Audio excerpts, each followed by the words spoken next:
Hello friends, welcome back to today's Academy. A very good evening to everybody.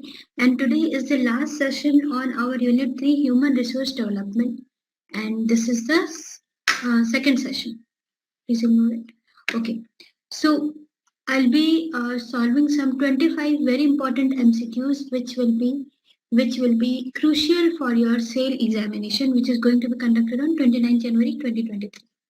So let's start with question number 1 now.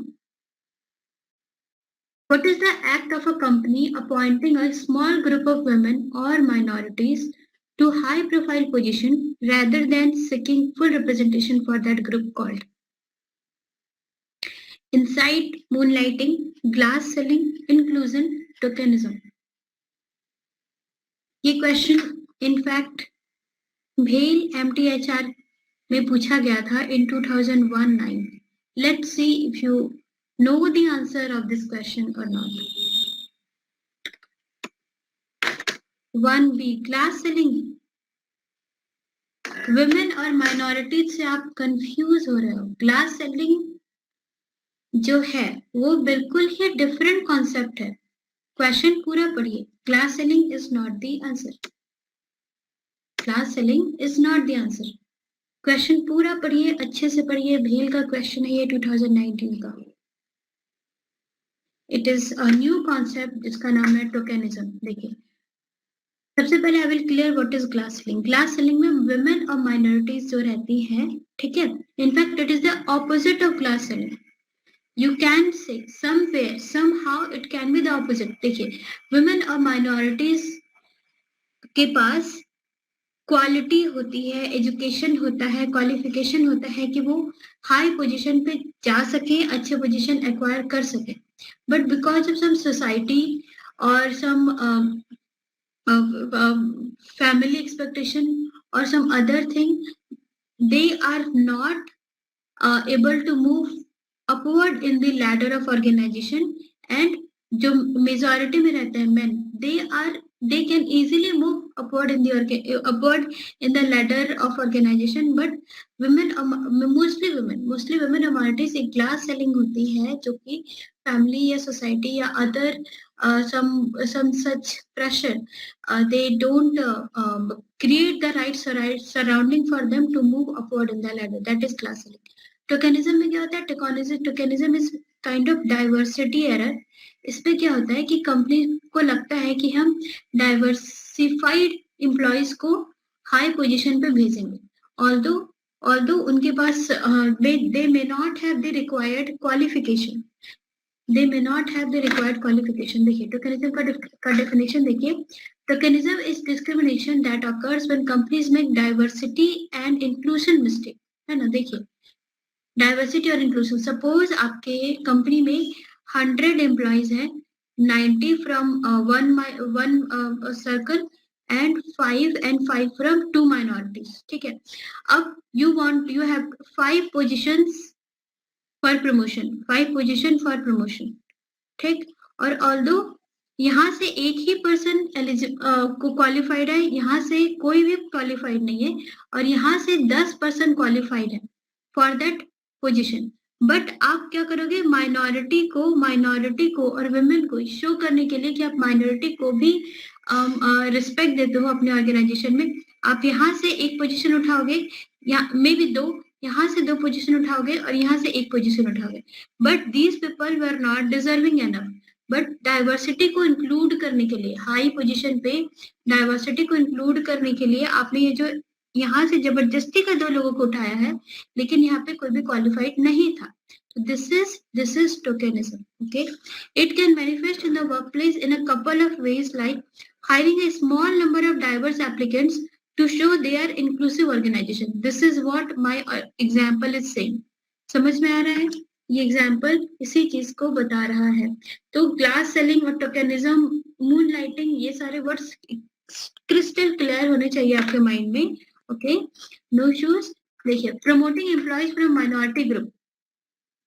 This is what we are doing. We are promoting employees from minority group just to show we are inclusive organization. But in fact, what happened to these people? ये लोगों को क्या हुआ? यहाँ पे तो 10 लोग थे जो कि काफी हार्ड वर्किंग थे, काफी डिजर्विंग थे. We have ignored them. we have picked only 1 or 2 people from them. ठीक है, तो this is the hiring error, this is the promotion error we are doing. We should have promoted 10, यहाँ पे 10 लोग deserving है, तो यहीं से करना चाहिए. It makes the individual doubt their abilities and question their promotion. Understood. अब कोई गलती नहीं होनी चाहिए. ठीक. IHRM manages which kind of employees? तो IHRM क्या हमारा home country, host country, third country, national सभी को मैनेज करता है. इस क्वेश्चन का ऑब्जेक्टिव ये था कि आपको ये तीनों जो टर्म है इसके मीनिंग क्लियर हो. होम कंट्री एम्प्लॉइज तो पता ही है. ठीक है, जिस कंट्री में हेडक्वार्टर है उसी कंपनी का एम्प्लॉय. ठीक है, जिस कंपनी में हेडक्वार्टर है उसी इंडिया में हेडक्वार्टर है और जो एम्प्लॉय है वो भी इंडिया का ही है, तो जो इसमें वर्क कर रहा है. तो home country, host country. So, host country is an employee or citizen of a country in which organization, branch or plant is located, but the organization is headquartered in another country. ठीक है, यहाँ पे host country national क्या होगा? Who is citizen of a country in which organization, branch or plant is located. India में headquarter है और branch है हमारा श्रीलंका में. ठीक है, तो होस्ट कंट्री एम्प्लॉय का होगा जहाँ पे जिस कंट्री में ब्रांच है वो, तो श्रीलंका का कोई एम्प्लॉय होगा वो वर्क कर रहा होगा. वो citizen of country in which organization, branch और plant is located but the organization is headquartered in another country. ठीक है, यहाँ पे वर्क कर रहा है. This is host country employ.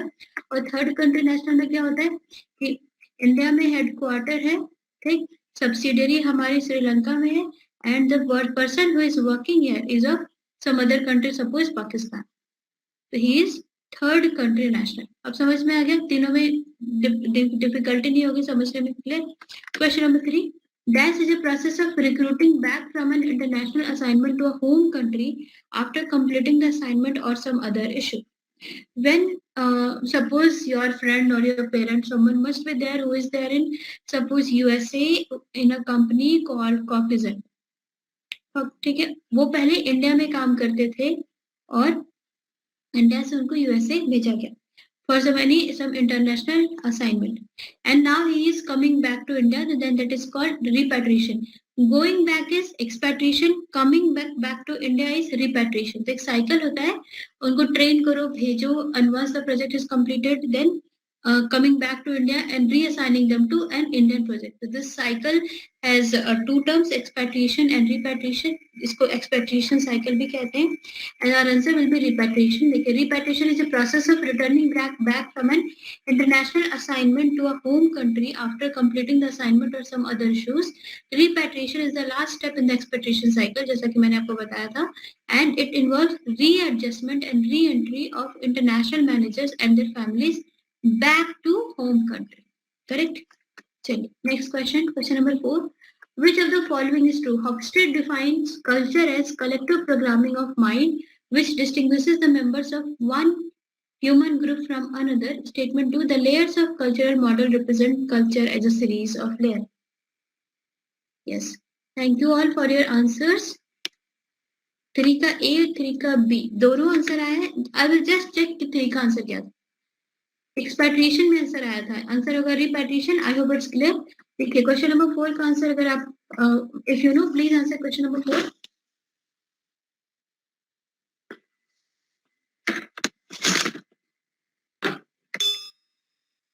IHRM में हॉफस्टेड का ही नाम आता है. ठीक है, बस आपको उन्हीं के बारे में पढ़ना है, आपको टेंशन तो है नहीं. ठीक, और वो कहते हैं हॉफस्टेड का जो मॉडल है that is layer of culture model. ठीक, और वो कहते हैं कि जो हमारा कल्चर होता है that is a series of layers. बिल्कुल सही है, दोनों both are true.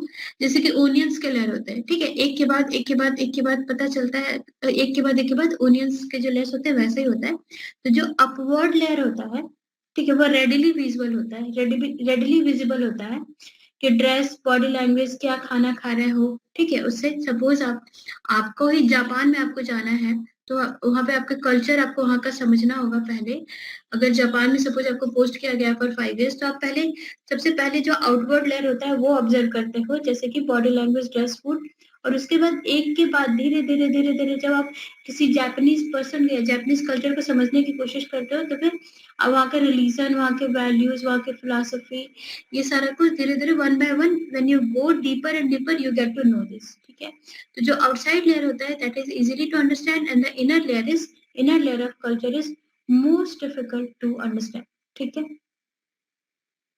So this is what the layer of culture model of Hofstede is. Hofstede says that we have to understand culture like this. This is the complexity of culture. So it is correct. Hofstede ने culture को define किया है collective programming of mind which distinguishes the member of one group from another. ठीक है, culture वही होता है जो इंसान, जो एक ह्यूमन ग्रुप को दूसरे ह्यूमन ग्रुप से अलग करता है, और डिफरेंसेस का बेस क्या होता है? Collective programming of mind. And yes, the layer of culture model represents culture as a series of layers. Both are true. Next, which one of the following is not a cultural dimension of Hofstede? अब culture को पहचानने के लिए उन्होंने, culture को identify करने के लिए उन्होंने 5 डायमेंशन बताए हैं. Yes, please answer question number 5, which is not a cultural dimension. Let's see how many of you can answer question number 5 correctly. Okay. Yes, it is uncertainty avoidance. Very good. Uncertainty avoidance. I hope आपको इन सारे terms का meaning clear है कि power distance ज्यादा हो तो क्या होता है, इंडिविजुअल वर्सेस कलेक्टिविज्म. अगर ज्यादा हो तो क्या होगा, और अगर दिस टर्म इज, अगर ये कम होगा तो क्या होगा. तो ये कम या ज्यादा में क्या होता है, ये सारा आपको पता होना चाहिए. It should be uncertainty avoidance, ठीक है. हाँ देखिए, और उसी पे एक क्वेश्चन है, all others are easy. Confusion किस में होता है? कंफ्यूजन सिर्फ इसी में होता है. कंफ्यूजन सिर्फ इसी में होता है, और बाकी सब कुछ समझना उतना मुश्किल नहीं है. मैस्कुलिनिटी वर्सेस फेमिनिटी मतलब जेंडर डिफरेंसेस को कितना इंपॉर्टेंस दिया जाता है. इंडिविजुअल वर्सेस कलेक्टिविज्म, इसका मतलब क्या होता है कि इंडिविजुअलिज्म मतलब people are expected to take care of themselves on their own, ठीक है. They are not bound to families, और यहाँ पर they are bound to families, friends, बहुत सारी parties and all. Power distance मतलब डिग्री ऑफ सेंट्रलाइजेशन, आपके हाथ में कितना पावर आप खुद ले सकते हो, कितना power, how much you have the authority to take decision, that is power distance. कम या ज्यादा होगा तो, ठीक है. So the difficult dimension is this one.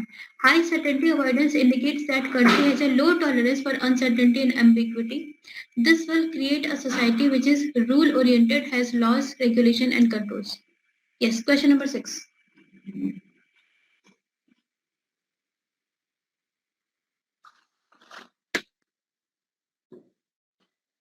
Point number D is both are true. If you think दोनों सही हैं तो point, the term is uncertainty avoidance. So dimension is this one, uncertainty avoidance, right? And this statement is correct. High uncertainty avoidance indicates that country has a low tolerance for uncertainty and ambiguity. ठीक है, अगर किसी ministry ने promise किया कि वो इतने पैसे रोड कंस्ट्रक्शन या सम ब्रिज कंस्ट्रक्शन में लगाएंगे, ठीक है, और वो और after coming into power he is not doing that, and the people are low tolerant, people are not tolerant, they are making noise for that. That why the when the minister has promised that this much money to be spent on education, हमारा 6% of GDP is meant to be spent on education. अगर इसका हमें इसका data नहीं मिलेगा, हम बहुत सारा RTI फाइल करते हैं, पता करने की कोशिश करते हैं क्यों क्यों नहीं. We are not tolerant on this, that why this is not done. तो high certainty avoidance होगा, हाई अनसर्टेनिटी अवॉइडेंस होगा, ठीक है. हाई अनसर्टेनिटी अवॉइडेंस में लो टॉलरेंस. और अगर ऐसा होता है, पीपल आर, इसका मतलब ये होगा कि people are aware of their rights, people are aware of their rights as employee, worker and as a citizen of the country, and that is why it will create a society which is rule oriented. It has laws, it has regulations, it has control. Correct. People will expect उनकी company, जो भी government जो भी decision लेगी वो, they will know that लोग जो है वो हल्ला करेंगे. They will know, पब्लिक सब जानती है, that people will raise noise that why decision has not been taken. So obviously the society will be rule oriented. Correct. तो हमारा आंसर क्या हो जाएगा? Both are true. Okay. Not directly related to the success of expatriates assignment. और हम discuss कर रहे थे कि जो हमारा आंसर होगा वो होगा point number D, not all this 3 points. Why? क्योंकि the personality of expatriates employees, IHRM के केस में जो पर्सन होगा, जो हम एम्प्लॉय सेलेक्ट करेंगे फॉर एनी फॉरेन असाइनमेंट, उसकी personality will matter to the success of expatriates assignment, because जितनी बेटर उसकी पर्सनालिटी होगी, आप ओबी में भी पढ़ेंगे, ओबी में भी पर्सनालिटी है, in fact it's a beautiful concept, इसमें बहुत सारी थ्योरीज हैं जो इसको पढ़ने में आपको बहुत मजा आएगा। तो जितनी अच्छी पर्सनालिटी होगी, बिग 5 डायमेंशन ऑफ पर्सनालिटी आप यहाँ पे रिलेट कर पाओगे, तो जितनी अच्छी पर्सनालिटी होगी उतना अच्छा वो जो पर्सन होगा वो आउटसाइड कल्चर में एडजस्ट कर पाएगा। The success of expatriates depends how much it is directly proportional that how much the person has adjusted to that new surrounding. How much the person is able to adjust easily to that new surrounding. तो आपको उसी factors को देखना है. तो personality will be a factor. Intention will be also a biggest factor कि उसका success होगा कि नहीं, क्योंकि उसका intention होगा because दूसरी जगह पे उसकी personality, language, culture change वो सब पे adjust कर पाना जब तक unless and until strong intention नहीं होगा उतनी दिक्कत होगी. इसीलिए जितना अच्छा इंटेंशन होगा उतनी जल्दी सक्सेस मिलेगा. ठीक.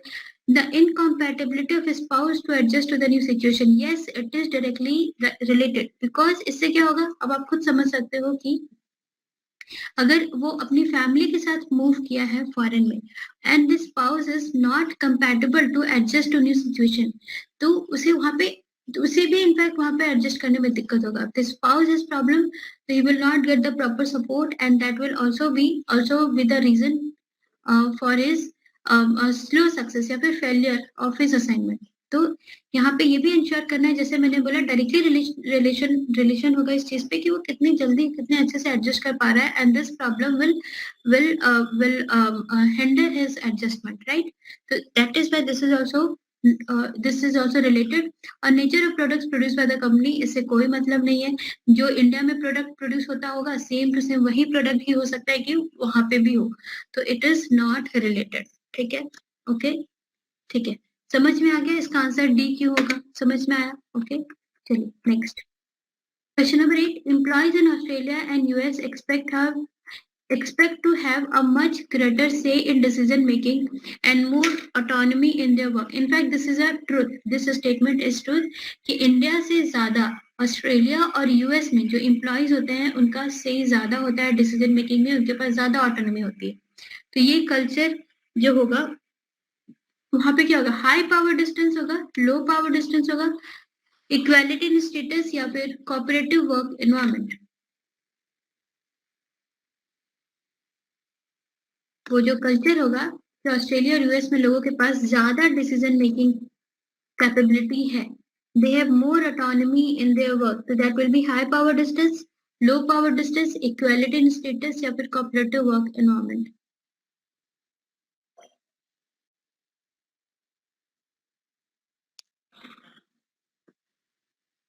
Yes, please answer this question. Question number क्या है, ये 8 है. Question number 8. देखिए कभी कभी क्या होता है ना कि एग्जाम में इन सारे टर्म्स में कंफ्यूजन होता रहता है. हाई लो पावर डिस्टेंस तो होगा, ये समझ में आ रहा है, लेकिन कभी कभी इन सारे टर्म्स में दिक्कत हो जाता है. तो यहाँ पे हाई पावर डिस्टेंस मतलब पावर का डिस्टेंस ज्यादा होगा एम्प्लॉयर और एम्प्लॉय के बीच में. लो पावर डिस्टेंस मतलब डिस्टेंस कम होगा. तो अगर हाई डिसीजन मेकिंग पावर है तो पावर डिस्टेंस कम है, राइट? पावर डिस्टेंस कम है. पॉइंट नंबर बी होगा इसका आंसर. ए और डी आ रहा है आंसर, बी होगा answer, right? Low power distance is a negative word in itself. यही समझाना था मुझे आपको. ये अपने आप में एक नेगेटिव वर्ड है ना, पावर डिस्टेंस. तो पावर डिस्टेंस जितना कम होगा लोग आपस में उतनी ज्यादा जो अथॉरिटी होगी वो उतनी ज्यादा क्लोज होगी, राइट? यहाँ पे अगर ज्यादा पावर डिस्टेंस है और यहाँ पे अगर कम पावर डिस्टेंस है तो this people will be more friendly, more autonomy. और यहाँ पे पावर डिस्टेंस ज्यादा है तो यहाँ पे क्या हो जाएगा, लेस ऑटोनॉमी. समझ में आया? एग्जाम में इसी तरह का कंफ्यूजन हो जाता है. Okay, yes. Next question number 9, very important. Culture where non-verbal communication and indirect language are used to transform the meaning are described as. जिस कल्चर में ज्यादा से ज्यादा, यहाँ पे इस क्वेश्चन का मतलब क्या हुआ कि एक होता है ना कि ये इंडिया में ज्यादा है, इंडिया में ज्यादा है। अगर बोला जाए आपको फॉर्मली बात करो, कुछ भी बात करना है तो मेल भेजो, ठीक है, ज्यादा से ज्यादा मेल पे या फिर टेक्स्ट पे बात होगी, टेक्स्ट, मेल और टेक्स्ट से सारे बिजनेस प्रोसेस कैरी ऑन होंगे, तो वो होगा, तो वो क्या होगा, वो होगा लो कॉन्टेक्स्ट कल्चर। कॉन्टेक्स्ट मतलब क्या होता है, कॉन्टेक्स्ट मतलब क्या होगा, और जहां पर मतलब बोलचाल, बातचीत, भाषा, और अगर आप किसी के किसी को बोलोगे यार मेरा ये काम करवा दो, और वो out of your informal relationship, friend relation, वो आपका ऑफिस का ये काम करते रहे, समथिंग लाइक दिस। तो कॉन्टेक्स्ट मतलब कि कौन सी चीजें जहाँ पे नॉन वर्बल कम्युनिकेशन है, indirect language are use to transfer the meaning, that is high context culture. High context culture जहाँ पे high context culture does that communication in ways that are implicit and and rely heavily on context. Context is what? Behavioral aspect. Context is behavioral aspect, your gesture, all these things are context. और तो in contrast low context culture, अगर लो context है मतलब कोई behavioural aspect नहीं है, मतलब कि सिर्फ लिखा लिखाया चलेगा, जो पेन एंड पेपर में होगा, जो ब्लैक एंड व्हाइट में होगा, that will be low context. Context means behavioural aspect, तो कोई बिहेवियरल एस्पेक्ट नहीं है, लो कॉन्टेक्स्ट है। यहाँ पे लो और हाई से बच्चे कंफ्यूज हो जाते हैं। लो कॉन्टेक्स्ट है मतलब बस पेन एंड पेपर की बात हो रही है, कोई भी ऑफिस में काम होगा तो मेल ड्रिवन होगा, तो बॉस ने अगर बोला स्टेट लैंग्वेज में तब, और अदरवाइज अगर हाई कॉन्टेक्स्ट कल्चर इंडिया में होता है, high context cultures are collectivist. High context culture में कलेक्टिविस्ट मतलब कलेक्टिविज्म मतलब people prefer to stay in group, people prefer to work in group. तो अगर एग्जाम में आता है ये क्वेश्चन है इससे, इंडिविजुअलिज्म वर्सेस कलेक्टिविज्म, ठीक है। तो कलेक्टिविज्म में कलेक्टिविज्म में क्या होता है, हाई कॉन्टेक्स्ट कल्चर होता है। कलेक्टिविज्म में बिहेवियरल एस्पेक्ट ज्यादा होता है, ठीक है। लोगों को पैड कर दिया कि यार मेरा काम कर दे, तो that is collectivism, high context. और इंडिविजुअलिज्म में लोग अपना काम खुद करते हैं, किसी से कोई मतलब नहीं ज्यादा कुछ, तो लो कॉन्टेक्स्ट, वहाँ पे मेल ड्रिवन काम होगा। समझ में आया अच्छे से। Value interpersonal relationship collectivism, have members that form stable close relationship collectivism, ठीक है। Yes, I hope it is clear. Next, question number 10 देखिए, in dash approach of international HRM strategies, decisions are made by headquarter and management processes are transferred to subsidiaries. Easy question है, इतना अगर आप लोगों को पता होगा तो इग्नोसेंट्रिक, पॉलीसेंट्रिक, जियोसेंट्रिक, डायरेक्ट क्वेश्चन है। अगर कुछ कंफ्यूजन इन सब के बीच में रह गया हो उसके लिए क्वेश्चन है, और इन सबको डीपली भी समझने के लिए क्वेश्चन है। एथनोसेंट्रिक अप्रोच कब होता है, जब कोई एग्जाम, जब कोई ऑर्गेनाइजेशन न्यू एस्टैब्लिश हो रही है, ठीक है, न्यू स्टैब्लिश हो रही है, तो उसे क्या लगेगा कि जो हमारा सपोज इंडिया में कोई कंपनी स्टैब्लिश हुई, सैमसंग, सैमसंग का हेडक्वार्टर कहाँ पे है, इंडिया में ही है। तो जब सैमसंग शुरू में स्टैब्लिश हुई होगी तो जितने भी स्ट्रेटेजिक डिसीजन होंगे वो हेडक्वार्टर लिया होगा, और सैमसंग जो है वो अपना ब्रांचेस अगर जापान में या फिर यूएस में या ऑस्ट्रेलिया में ओपन कर रही होगी, तो इंडिया से ही लोगों को जापान भेज रही होगी शुरू, क्योंकि इंडिया में ही स्टैब्लिश हुई जब, और कंपनी अभी यहीं पर न्यू है, तो सारा स्ट्रेटेजिक डिसीजन कौन लेगा, हेडक्वार्टर लेगा, और हेडक्वार्टर ही डिसाइड करेगा कि यूएस में किस एम्प्लॉय को भेजना है इंडिया का, और जापान में किस एम्प्लॉय को भेजना है इंडिया का। That will be ethnocentric approach. Ethnicity यहाँ पे जापान और यूएस वाले जो एम्प्लॉयज जो इंडियन पीपल होंगे उनको यहाँ पे भेजा जाएगा, उनकी एथनिसिटी इंडिया ही होगी। And management process are transfer to subsidiaries, management process are transfer to subsidiaries मतलब यूएस में फाइनेंस का काम संभालने, यूएस में मार्केटिंग का काम संभालने के लिए हमने इंडिया से ही इंडिया से ही लोगों को सेंड करते हैं हम, एज यूएस में तुम काम संभालो सैमसंग का। दैट इज एथनोसेंट्रिक अप्रोच, ठीक है, ठीक है, राइट।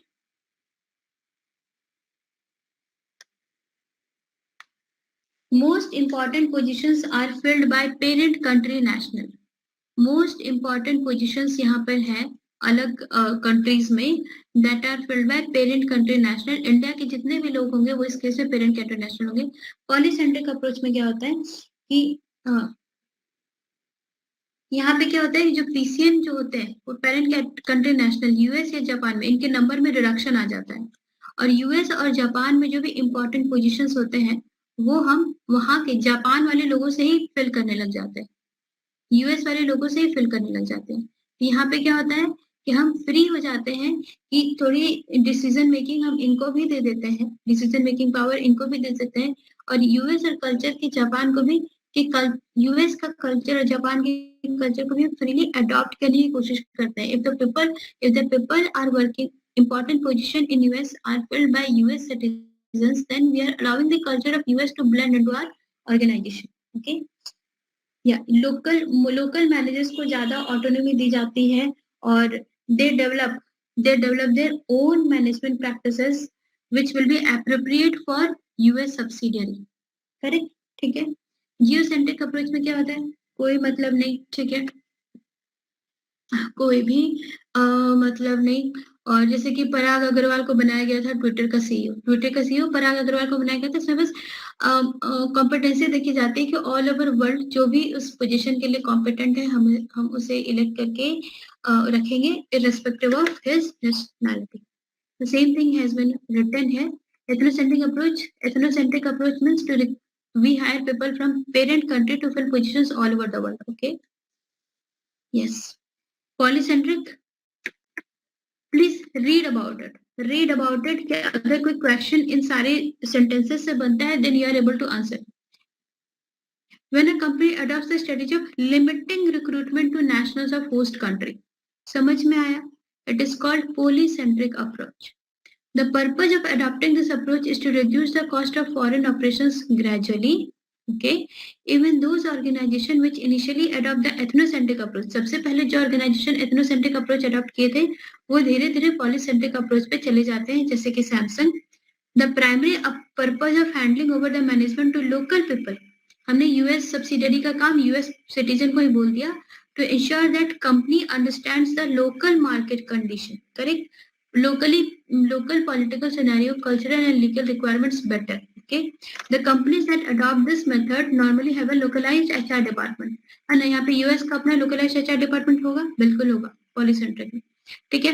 मैकडी का जो बर्गर है वो इंडिया में अलग होगा और यूएस में अलग होगा, टेस्ट एंड प्रेफरेंस दोनों में अलग होगा, ठीक है। मैकडी का जो हमारा मेन्यू है यूएस का मैकडी का मेन्यू का अलग होगा, क्योंकि मैकडी का जो इंडियन सब्सिडियरी है उसने क्या किया है, उसने इंडिया के लोगों को हायर किया है मैनेजमेंट पोजीशन पे और उन्होंने इंडिया के टेस्ट के अकॉर्डिंग अपना बर्गर को चेंज किया हुआ है जो इंडिया को पसंद है, तो लोकल कंडीशन से adopted. Geocentric approach, companies that are truly global in nature adopts this approach. Okay, and it utilizes a global integrated business strategy. Since the HR operation are constrained by several factors like political and ethnic practice and government law, it is difficult to adopt this approach. लेकिन जो बड़ी companies होती हैं, they go for geocentric approach only for big position. Next question number 11 देखिए.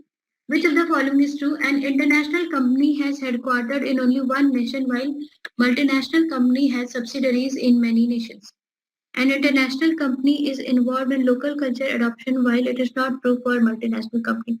What is the difference between all these companies? होता क्या है, मुद्दा क्या है इंटरनेशनल कंपनी का, मल्टीनेशनल कंपनी का, ग्लोबल कंपनी का? देखिए सबसे पहले स्टार्ट करते हैं इंटरनेशनल। इंटरनेशनल में operations in a single home country. This is the home country. Headquarter यहीं पर है, USA is the home country, ठीक है। ऑफिस सिर्फ और सिर्फ होम कंट्री में होगा। Function and strategy from home country, ठीक। एफडीआई अदर्स कंपनी में no FDI, no investment in other countries, ठीक है। और सारा का सारा एक्सपोर्ट होता है, जो प्रोडक्ट्स होते हैं वो एक्सपोर्ट होते हैं, प्रोडक्ट्स जो भी है वो एक्सपोर्ट होते हैं। तो no branch in another country and the products are only exported. Function और स्ट्रेटेजी अपना यूएस का ही होता है, बाहर की कंट्री में कोई एफडीआई नहीं होता है। ये होता है इंटरनेशनल कंपनी, ठीक। मल्टीनेशनल कंपनी समझ में आ रहा है? If you want you can note down the point as well. Multinational company में क्या होती है, हेडक्वार्टर है हमारा, हेडक्वार्टर है यूएसए में, ठीक। और यहाँ पर सब्सिडियरीज होती है, यूएसए सब्सिडियरीज अलग अलग अलग अलग कंट्री में सब्सिडरीज है, मतलब ब्रांचेज है। सब्सिडरीज को ब्रांचेज भी कह सकते हैं, आउटलेट भी कह सकते हैं, ठीक है। 2 और मोर सब्सिडरीज होती हैं, 2 और मोर सब्सिडरीज होती हैं मल्टीनेशनल में। दे अडॉप्ट टू लोकल मार्केट, ठीक है, दे अडॉप्ट टू लोकल मार्केट में अडॉप्ट करते हैं ये, ठीक।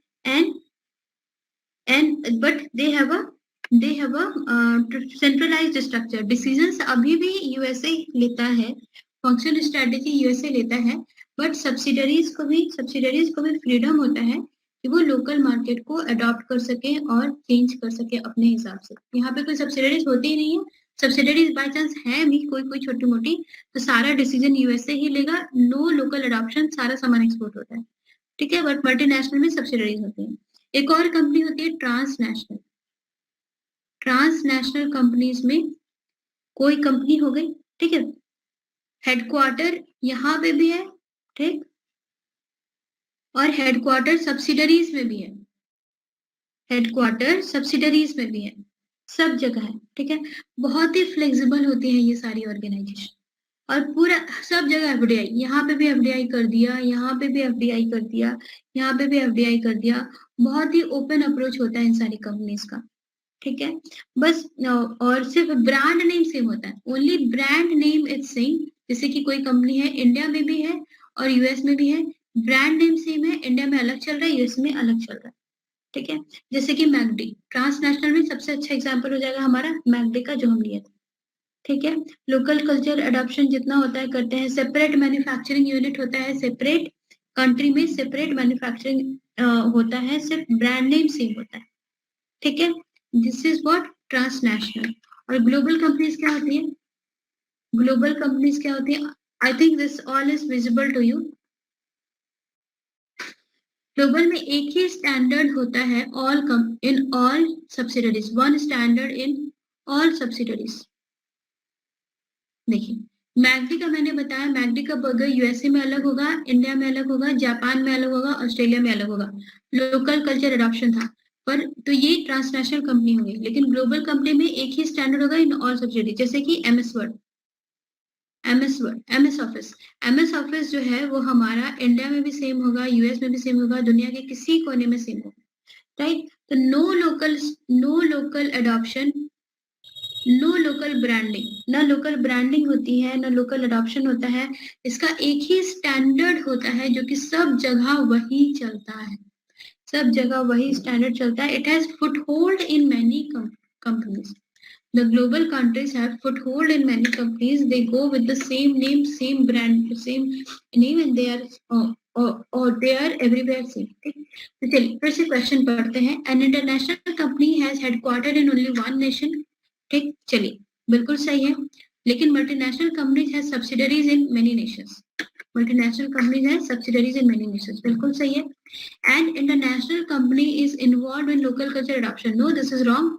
इंटरनेशनल कंपनी को लोकल कल्चर से मतलब ही नहीं। लोकल कल्चर अडॉप्शन मतलब सब्सिडरीज से मतलब है। While it is not true for multinational company, in fact it is written other way round, it is written other way round, ठीक है।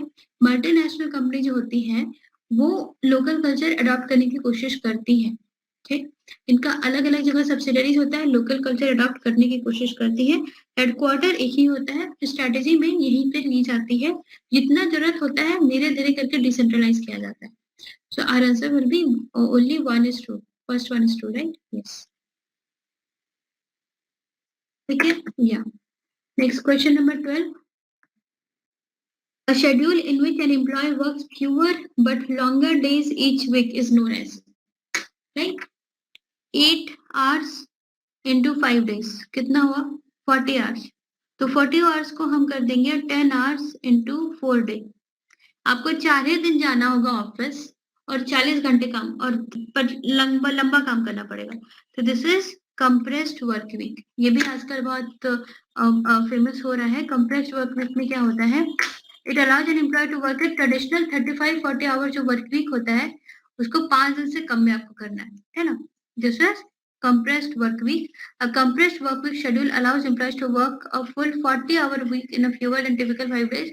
A shorter work week can help increase productivity and give employees more personal time, right? हमें भी ये जानकर ही एक तरह से excitement हो रहा है कि काश हमारा भी वर्क टाइम ऐसा हो जाए, compressed हो जाए, we will be more productive, we will have more family time, correct? Question number 13. Which of the following is not a characteristics of spaghetti organization structure adopted by MNCs? Not a characteristics. तो इसका answer हो जाएगा this. Formal communication through people. देखिए spaghetti organization structure में क्या होता है, बहुत ही cool organization, coolest organization structure है स्पेगेटी ऑर्गेनाइजेशन स्ट्रक्चर. ये पेपरलेस ऑर्गेनाइजेशन होता है, राइट? कोई पेपर का झमेला नहीं. स्मार्ट ऑफिस डिजाइन, ठीक है. अब ऑफिस यहाँ पे आपका क्यूबिकल है और क्यूबिकल के बीच में एक यहाँ पे बिलियर्ड्स का पूल है, वही जब तक काम करना करो बीच में आके खेलो. मीट बॉल और नॉलेज सेंटर, नॉलेज सेंटर्स को मीट बॉल बोला जाता है और ऑर्गेनाइजेशन को स्पेगेटी बोला जाता है. सो दैट वर्क जो काम है उसको में कुछ फॉर्मेलिटी ना आए, जबकि लोगों को काम एक फ्रेंडली इंटरेक्शन ही लगे, काम बिल्कुल भी बर्डन ना लगे. नेक्स्ट, तो इन अर्ली 90s ऑटिकॉन, ये रिसेंट कॉन्सेप्ट है स्पेगेटी ऑर्गेनाइजेशन स्ट्रक्चर का. He developed a radical organization model with no formal hierarchical reporting relationship. यहाँ कोई reporting relationship नहीं होता. स्टार्टअप्स में जनरली जो भी रिसेंट स्टार्टअप्स है वो स्पेगेटी ऑर्गेनाइजेशन कल्चर को अडॉप्ट करने की कोशिश करते हैं और resource allocation system is built around. Okay, या question number 14. Which of the following is correct sequence of training evaluation. तो अगर आप देखेंगे तो ये किर्कपैट्रिक ट्रेनिंग इवैल्यूएशन के टर्म्स हैं, तो इसमें से कौन सा सही है? Reaction, learning, behaviour, result. So yes, हमारा आंसर हो जाएगा point number A, correct. Kirkpatrick 4 level training evaluation. जब भी ट्रेनिंग मेथड कंडक्ट करते हैं, अगर if you have gone any organizational training yourself, ठीक है, ऐसा होता है कि आपने ट्रेनिंग कंडक्ट किया, 2 या 3 दिन का वर्कशॉप होता है, ट्रेनिंग होती है, उसके बाद जब आप वापस परफॉर्म करते हो उसके 1 महीने के बाद आपके बॉसेस के पास या आपके पास कुछ फीडबैक सेशन आता है कि क्या आपको प्रोडक्ट नॉलेज बढ़ी, तो क्या आप ट्रेनिंग जो भी ट्रेनिंग कंडक्ट हुई थी उससे आप एफिशिएंटली वर्क कर पा रहे हो, you are efficiently to utilize your time, utilize the tools and resources which organization has given to you. तो इस तरह से फीडबैक भी आता है, तो जिससे कि ट्रेनिंग को इवैल्यूएट किया जाता है. It design to objectively measure the effectiveness of training. This model was created by Donald Kirkpatrick in 1959 with several revision meets. जो 4 तरह के लेवल होते हैं कि लोगों का रिएक्शन क्या है, उनमें लर्निंग क्या हुई, कैसे कौन सी चीज उन्होंने लर्न किया, फर्स्ट रिएक्शन क्या है, फिर कौन सी चीजें उन्होंने लर्न किया, उनके बिहेवियर में क्या चेंज आया और अल्टीमेटली ऑर्गेनाइजेशन की परफॉर्मेंस में क्या चेंज आया. By analyzing each level, you can gain an understanding of how effective a training initiative was. जरूरी था भी कि नहीं जरूरी था. हो सकता है रिएक्शन हो लोगों का कि क्या फालतू ट्रेनिंग है यार, ये तो हमें पता है, ये सेम चीज कंडक्ट कराएंगे, टाइम वेस्ट करवाएंगे, मतलब जरूरी नहीं था. लेकिन अगर लोगों का रिएक्शन है कि no, we were looking forward for this from a long time, हमें ये चीज सीखनी है, हमें ये टूल सीखना है, that means it was a good initiative. So इस तरीके से हम इनिशिएट करते हैं. Question number 15 देखिए, which one of the following are 3 dimension of Mendenhall and Odoo training model for expatriates. Expatriate training के लिए हमारे पास एक मॉडल है, ठीक है, एक्सपैट्रिएट ट्रेनिंग के लिए एक मॉडल है जिसका नाम है मेंडलहॉल एंड ओडू ट्रेनिंग मॉडल, जिसमें कि 3 डायमेंशन है. पहला डायमेंशन है ट्रेनिंग मेथड, दूसरा है लेवल ऑफ ट्रेनिंग, तीसरा है ड्यूरेशन ऑफ ट्रेनिंग. ध्यान से देखिए, ध्यान से देखिए, ये है मेंडलहॉल एंड ओडू का क्रॉस कल्चरल ट्रेनिंग मॉडल. तो इसमें जो 3 डायमेंशन है वो ये है, लेंथ ऑफ ट्रेनिंग जिसको ड्यूरेशन ऑफ ट्रेनिंग बोला गया है, level of rigour and length of stay. देखिए कैसे हो रहा है. If you are being sent to and for an assignment जिसमें आपका जो टाइम है वो 1 मंथ से कम का है, ठीक है, आप बस 1 महीने से कम, आप लेंथ ऑफ स्टे आप वहां पर 1 महीने से कम रुकेंगे तो आपकी जो ट्रेनिंग होगी वो लेस देन अ वीक होगी, ठीक है, और आपका जो लेवल ऑफ रिगर होगा वो लो होगा. Can you relate to this? Can you relate to this? अगर आपका लेंथ ऑफ स्टे 1 महीने से कम है तो level of training less than a week होगा, लेवल ऑफ रिगर लो होगा. तो लो, तो वहां पे जो आपकी ट्रेनिंग होगी वहां पे आपको बस थोड़ा मोड़ा बताया जाएगा कि आप 1 महीने में वापस आने वाले. एरिया ब्रीफिंग, कल्चर ब्रीफिंग, थोड़ा बुक थोड़ा फिल्म बता दिया जाएगा, इंटरप्रेटर बता दिया जाएगा, सर्वाइवल लेवल ट्रेनिंग बता दिया जाएगा थोड़ा मोड़ा, ठीक है। अगर आपका लेंथ ऑफ स्टे 2 से 12 महीने लगभग 1 साल का है, तो आपका लेवल ऑफ ट्रेनिंग जो है वो मॉडरेट होगा, ठीक। और 1 to 4 वीक्स का होगा, जिसमें कि थोड़ा ज्यादा आपको बताया जाएगा रोल प्ले, क्रिटिकल इंसिडेंट। अगर आपको बहुत स्ट्रेस हो रहा है कि यार कहाँ पर आ गए, तो stress reduction training, moderate language training, ताकि आप वहाँ पे अच्छे से सर्वाइव कर सको। और अगर आपका जो वहाँ पे सर्वाइवल जो लेंथ ऑफ स्टे है, duration of stay is from 1 to 3 years, then your training duration will be more and the level of rigour will be high. आपको बहुत ज्यादा कुछ बताया जाएगा, सिखाया जाएगा, असेसमेंट सेंटर होगा, फील्ड एक्सपेरिमेंट होगा, simulation, sensitivity training, extensive language training, ये सारा आपको करवाया जाएगा, क्योंकि आप ज्यादा टाइम के लिए किसी फॉरेन कंट्री जा रहे हो। ओके, या so all these 3 dimension are there, जिसके बारे में मॉन्डल एंड ऑडो ने बताया, ठीक है।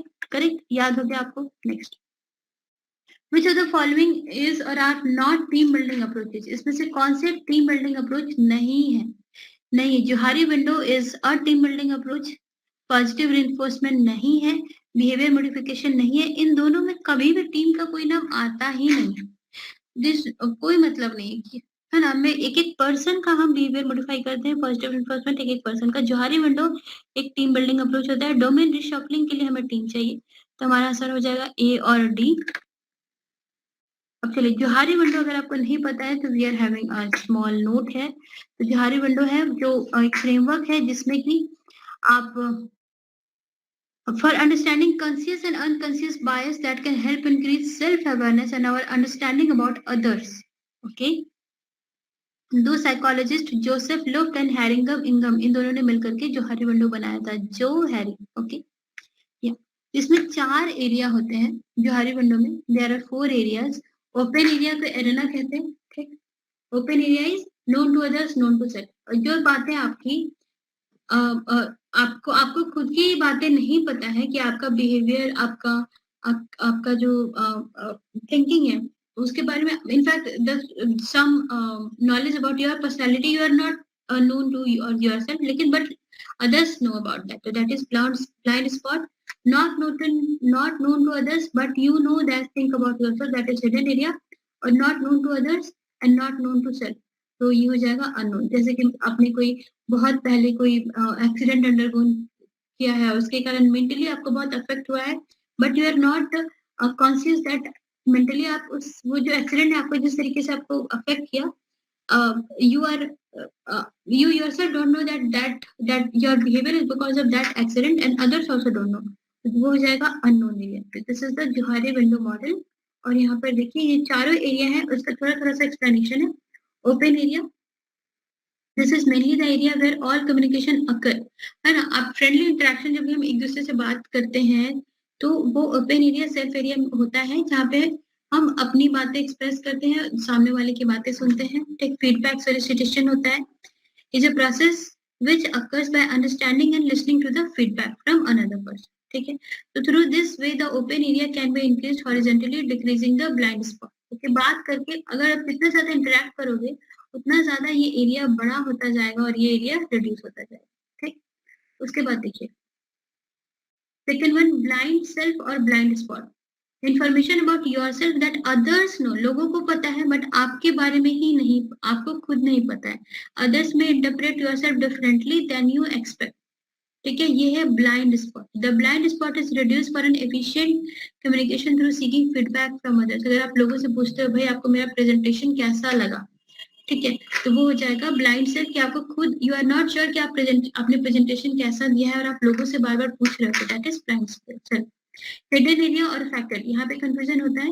हिडन एरिया और फैक्टेड किसे कहते हैं, हिडन एरिया किसे कहते हैं, तो रिमेंबर दिस, कभी कभी पूछा जाता है व्हाट इज फैक्टेड। तो information that is known to you but will be kept unknown from others, ठीक। कोई पर्सनल इन्फॉर्मेशन अगर आप लोगों से शेयर नहीं करना चाहते हो तो that is your hidden area, ठीक। आपने कोई पर्सनल इन्फॉर्मेशन शेयर कर दिया तो ये एरिया बड़ा हो जाएगा और ये अननोन वाला एरिया छोटा हो जाएगा, राइट। हाँ, तो इस तरह के भी क्वेश्चंस आते हैं। ओके, अननोन एरिया क्या होता है, the information which are unaware to yourself as well as others. This includes information, feelings, capabilities, talent etcetera. आपको खुद नहीं पता कि आप किस किस मामले में बहुत हो सकता है कि आप टैलेंट आप कोई म्यूजिकल इंस्ट्रूमेंट बहुत अच्छा बजा लेते हो and you are not exploring your talent and others also don't know that thing about you. Maybe you have very good writing skills. Whenever you write you feel that आपकी writing skill बहुत अच्छी है but आपने इसको explore नहीं किया है, ज्यादा कुछ लिखा नहीं है. Others also don't know about that. That is the unknown area. This can be due to traumatic past experience or events which can be unknown for a lifetime. The person will be unaware till he discovers his hidden qualities and capabilities through observation of others. Okay? Yeah. Next question number 17. देखिए, Hofstede distinguished 4 different layers of culture ranging from more visible and superficial manifestation of culture to deeper, less tangible elements. Right? Right? यही है Hofstede का culture model. Hofstede ने 4 चीजें बताई थी और हमें मैच करना है. उन्होंने सिंबल, हीरोज, रिचुअल्स और वैल्यूज, इन चारों के बारे में बताया था, जो कि लिस्ट ए में है और लिस्ट बी में ये सारे डिस्क्रिप्शन है. We have to match them. ठीक, सिंबल्स क्या होते हैं?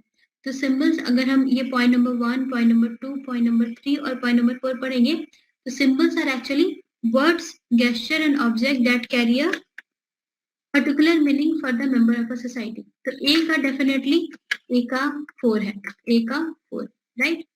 Heroes. What are heroes?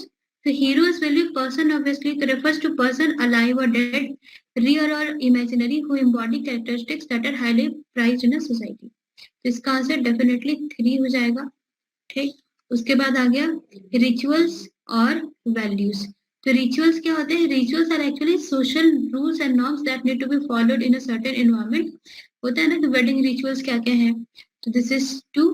और वैल्यूज क्या होते हैं? What do you mean by personal value? देखिए, आपकी भी कुछ कुछ पर्सनल वैल्यूज हो सकती हैं, that you respect older people और you like newborn babies so much. तो वो आपका पर्सनल वैल्यू है. That represents collective beliefs, assumption and feelings about what is good, what is normal, what is rational, what is valuable. तो ये आपका एक personal भी बिलीफ हो सकता है, that is value. So as per this matching, our answer will be this, point number 1. Next question.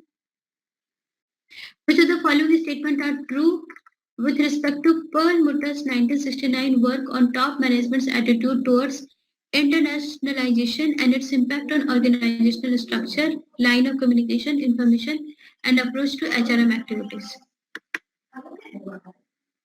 हाँ, तो इसका आंसर देखिए, ethnocentric personal management focuses to a great extent on recruiting and training parent country nationals for key position. Correct. This is what we had studied. Ethnocentric approach में यही होता है कि PCN के लिए PCN को हम लेते हैं की पोजीशन के लिए. Polycentric personal management is based largely on the view that values, norms, and custom differ from country to country and local markets can therefore best be reached by local managers. बिल्कुल सही. Polycentric management में क्या होता है? Headquarter है, subsidiaries है, तो we give the power to subsidiaries that they can adopt local culture by recruiting key positions from this subsidiary people only. ये वाला जो पोजीशन होगा वो सब्सिडरी पीपल का ही होगा, हम यहाँ से नहीं भेजेंगे ताकि लोकल कल्चर अडॉप्ट हो सके. ठीक. Geocentric approach is to utilize the best manager throughout the world regardless of their nationality. तो वेरी गुड. इस क्वेश्चन का आंसर हो जाएगा, तीनों ही सही है हमारे, A, B and C are true. Question number 19 देखिए, very important. Following are the probable errors committing during organizational process. Organization में इतने सारे error होती हैं. Leniency और severity error. Okay. Leniency और severity error. I hope you are aware about that. अगर teacher बहुत lenient होकर के मार्क्स दे रहा है, severe error बहुत लीनियंट होकर के मार्क्स दे रहा है, बहुत ज्यादा चेक नहीं कर रहा है, तो दैट इज लीनियंटी. बहुत ज्यादा चेक कर रहा है तो severity error. Primacy and recency effects. Okay.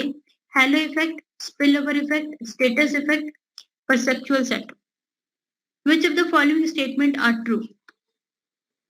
आपको बताना है कि इसमें कौन कौन सा रिक्रूटमेंट एरर है और कौन कौन सा रेटिंग एरर है. All are rating error, none are recruitment error, या इसमें से कोई रिक्रूटमेंट एरर है और कोई रेटिंग एरर है, या फिर सारे के सारे रिक्रूटमेंट एरर है. 1 2 3 रिक्रूटमेंट एरर.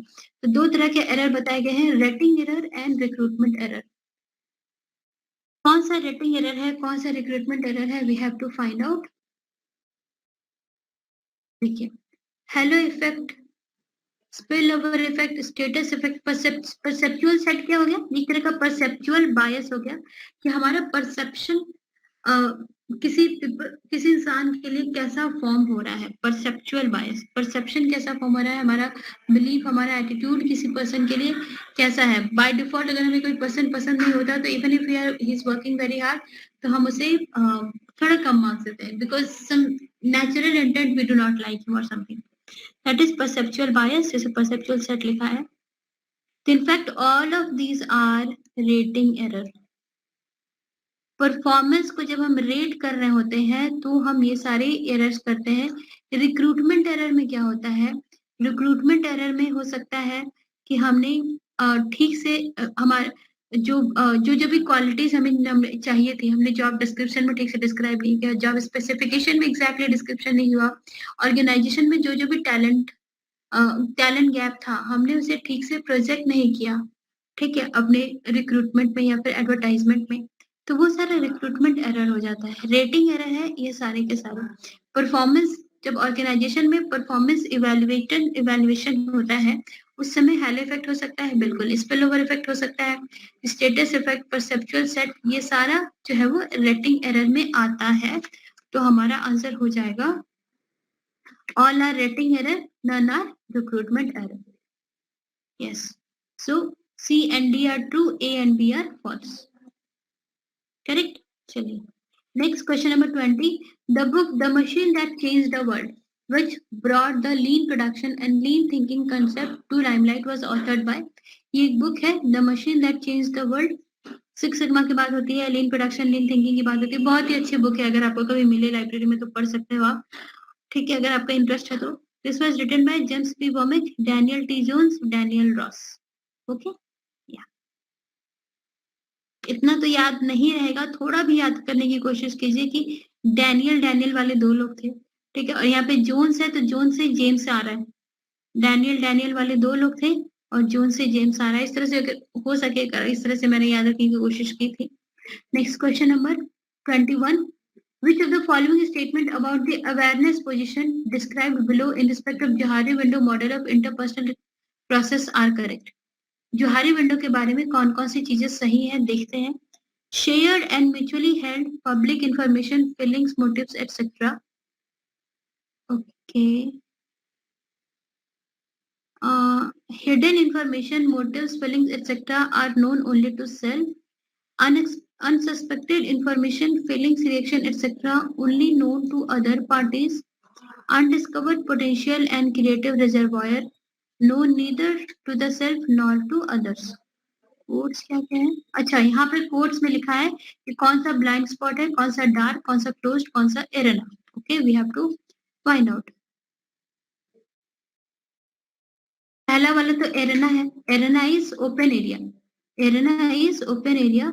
ठीक है, ये डायग्राम बना लेते हैं जो कि हमें भी पता है दूसरों को भी पता है. तो point number A will be arena, right. तो इधर 2 और 3 विल बी आर आंसर. ठीक है, अब देखते हैं कि क्लोज्ड और ब्लाइंड स्पॉट कौन कौन सा है. ब्लाइंड स्पॉट क्या होता है कि हमें नहीं पता पर दूसरों को पता है हमारे बारे में. ठीक है, तो unsuspected information, feelings, reaction etcetera known only to other parties. So it will be what? Blind spot.